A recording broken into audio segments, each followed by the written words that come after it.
जब भगवान कृष्ण ने इंद्र का घमंड तोड़ने के लिए पूरे गांव को एक उंगली पर उठा लिया था, तब देवलोक तक कांप उठा था। ये कहानी है उस समय की जब वृंदावन के लोग हर साल देवराज इंद्र की पूजा करते थे। लोग मानते थे कि इंद्र वर्षा के देवता हैं, इसलिए वही फसल और जीवन देते हैं। लेकिन एक दिन बालक कृष्ण ने सबको रोक दिया। उन्होंने पूछा, हम इंद्र की पूजा क्यों करते हैं? गांव वालों ने कहा, क्योंकि वे वर्षा करते हैं। तब कृष्ण मुस्कुराए और बोले, वर्षा प्रकृति का नियम है, हमें उस गोवर्धन पर्वत की पूजा करनी चाहिए जो हमारी गायों को घास देता है, हमें जल देता है और हमारी रक्षा करता है। कृष्ण की बात सुनकर पूरे वृंदावन ने इस बार इंद्र पूजा छोड़कर गोवर्धन पर्वत की पूजा की। देवलोक में बैठा इंद्र यह देखकर क्रोधित हो गया।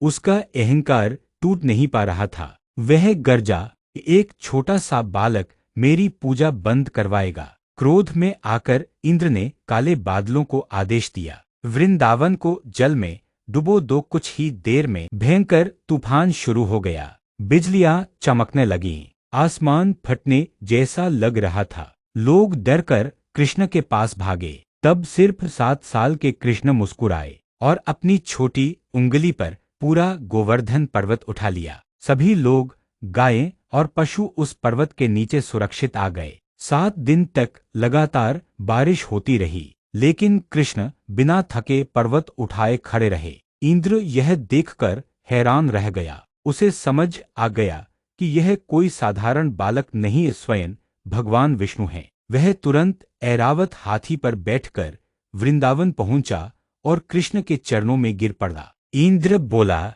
प्रभु, मेरे अहंकार ने मुझे अंधा कर दिया, मुझे क्षमा कर दीजिए। तब कृष्ण ने कहा, देवता हो या मनुष्य, अहंकार सबको गिरा देता है। कहा जाता है कि उस दिन के बाद इंद्र का घमंड हमेशा के लिए टूट गया। और यही कारण है कि आज भी गोवर्धन पूजा पूरे भारत में श्रद्धा से मनाई जाती है। जय श्री कृष्ण।